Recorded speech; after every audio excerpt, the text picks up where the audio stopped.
Hello বন্ধুরা, আসসালামু আলাইকুম। তোমরা কেমন আছো? তো আমরা আজকে কাজ সাইডে বেরিয়ে গেছি। আমরা যাবো ভাই আজকে রায়পুর।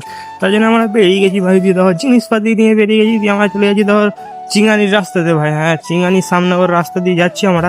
কারা কারা চিঙ্গানির সামনে ওর ভিডিও দেখছো ভাই, তারা নিশ্চয়ই আমরা লাইক করবে আর কমেন্ট করবে কি হ্যাঁ, তোমাদের কমেন্টে আমি রিয়াক্ট করবো। তো পেট্রোল পাম্পে এসে দেখি ভাই মেয়ে পেট্রোল ভরছে, ওটা তো দেখে আমি অবাক হয়ে গেলাম। দিয়ে আমরা চলে যাচ্ছি চিঙ্গানির ভাই ব্রিজ দিয়ে দাও। দিয়ে আমার দোকানে একটু দাঁড়ালাম, মিস্ত্রি বলে যায় গুটকা নিয়ে আসি। দিয়ে আমরা গুটকা নিয়ে যাচ্ছি, মিস্ত্রিকে দিতে মিস্ত্রি দাঁড়িয়ে আছে, ওকে দিয়ে দিলাম। চলে গেলাম আমরা ভাই রায়পুরের উদ্দেশ্যে। দিয়ে রায়পুরে এসে দেখি যে কি ভাই এই কাজগুলো হচ্ছে, রাজমিস্ত্রি ভাইরা করছে। দিয়ে এই জিনিসগুলো হটাতে হবে, তার জন্য আমার দেখে ভাই মুড খারাপ হয়ে গেল। কি শালা এখানে কাজ হবে, এই জিনিসগুলো হটাতে হবে, মুড পুরো খারাপ হয়ে আছে ভাই। দিয়ে আমরা চলে গেলাম রায়পুর সবুজ বাজার। দিয়ে সবুজ বাজারে এসে ভাই আমরা কিছু নাস্তা ফাস্তা করে নিলাম।